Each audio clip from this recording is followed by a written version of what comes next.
अस्सलाम वालेकुम। Diseases of bacteria के बाद हम लोगों ने पढ़ना है बैक्टीरियल फ्लोरा ऑफ ह्यूमन। तो फ्लोरा और फौना दो चीज़ होती हैं, हमें इनको थोड़ा सा समझने की ज़रूरत है। फ्लोरा क्या होता है कि फॉर एग्जांपल प्लांट्स, बैक्टीरिया या फंजाई, यानी कि एनिमल्स के अलावा जो इस तरह की चीज़ें हो गई हैं, लिविंग थिंग्स, प्लांट्स, एनिमल्स और फंजाई वगैरह, ये अगर नेचुरली किसी जगह पर ग्रो कर रहे हैं तो वो उनका फ्लोरा होगा। बिल्कुल उसी तरीके से एनिमल्स जिन जगह पर नेचुरली अगर हैं, नेचुरली रह रहे हैं, वो उनका फौना होगा। ठीक है, तो ये चीज़ें होती हैं फ्लोरा और फौना। अब जो बैक्टीरियाज ह्यूमन को एज अ होस्ट यूज़ कर रहे हैं और उनमें वो रह रहे हैं, तो वो होगा फ्लोरा ऑफ ह्यूमन। ठीक है, बैक्टीरियल फ्लोरा ऑफ ह्यूमन। तो देख लेते हैं हम। It is the plant life occurring in particular region at a particular time. जैसा कि मैंने फ्लोरा के बारे में बताया, फ्लोरा क्या है, बेसिकली रिलेट करता है प्लांट से, बट इसके अंदर बैक्टीरिया और फंजाई वगैरह भी हम ले सकते हैं, वो भी फ्लोरा में ही आएगा। फौना में एनिमल्स जाते हैं। ठीक है, तो फ्लोरा क्या है, it is a plant life occurring in a particular region at a particular time. एक पर्टिकुलर टाइम में एक पर्टिकुलर जगह पर नेचुरली जो प्लांट्स रह रहे हैं वो है उनका फ्लोरा।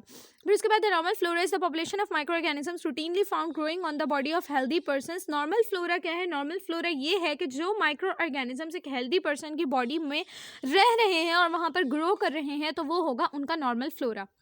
फिर उसके बाद एक होता है हमारे पास resident flora, live for extended period in the body of infected person. अगर हेल्दी पर्सन की बॉडी में माइक्रो ऑर्गेनिजम्स रह रहे हैं और ग्रो कर रहे हैं तो वो है नॉर्मल फ्लोरा। ठीक है, लेकिन अगर इन्फेक्टेड पर्सन, अब वो उस पर्सन की बॉडी में इतने टाइम के लिए रहे हैं कि उस पर्सन को इन्फेक्ट भी कर दिया है और अभी भी उसकी की बॉडी में रह रहे हैं, एक्सटेंडेड पीरियड हो गया, बहुत लंबा टाइम पीरियड हो गया इस चीज़ को, तो वो कहलाएगा रेजिडेंट फ्लोरा, यानी कि वो वहीं के रेजिडेंट्स हो चुके हैं।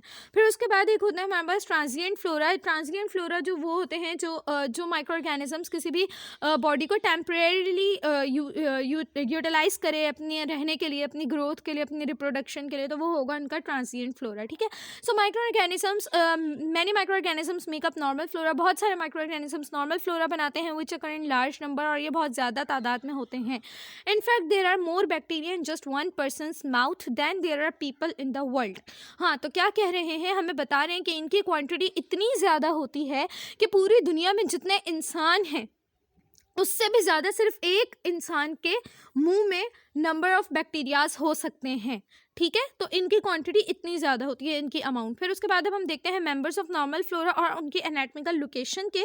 इंसान की एनाटॉमी क्या होती है कि इंसान के जो बॉडी पार्ट्स हैं उससे रिलेट अगर मैं करूँ कि वो एनाटॉमी में आएगा, तो हम देखते हैं कि कौन से जो है हमारी बॉडी के कौन से पार्ट्स जो हैं वो किस किस तरह के माइक्रो ऑर्गेनिजम्स के लिए, बेसिकली हम ये बैक्टीरियाज के बारे में पढ़ें तो किस किस तरह के बैक्टीरियाज के लिए नॉर्मल फ्लोरा प्रोवाइड कर रहे हैं। यानी कि अगर हमारी बॉडी में इन्फेक्शन नहीं हुआ हुआ है और विदाउट इन्फेक्शन कॉज किए अगर बैक्टीरियाज हमारी बॉडी में रह रहे हैं, ग्रो कर रहे हैं नॉर्मली, वो भी नॉर्मल हैं, हम भी नॉर्मल हैं, तो हमारी बॉडी के वो पार्ट्स उनके लिए नॉर्मल फ्लोरा के तौर पर रहेंगे। तो हम देख लेते हैं। सबसे पहले हमारा कॉलॉन है normal flora for Clostridium species. जितने भी बैक्टीरियाज स्पीशीज़ क्लॉस्ट्रीडियम से बिलोंग करते हैं हमारे कॉलॉन में रहते हैं।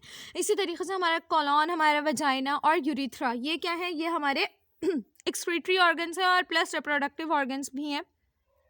तो इनमें एक्सक्रीकिया कोलाई और लैक्टोबैसिलस यहाँ पर रह रहे होते हैं। फिर उसके बाद हमारा माउथ, कोलॉन, वजाइना, यूट्रस, यहाँ पर जो है लैक्टोबैसिलस स्पीशीज़ रहती हैं। इसमें समझने वाला कुछ भी नहीं है, आई थिंक सो। सिर्फ याद करने वाला है कि हमारी बॉडी के इन पार्ट्स में ये बैक्टीरियाज रहते हैं, इन्हें यूटिलाइज करते हैं as normal flora for them.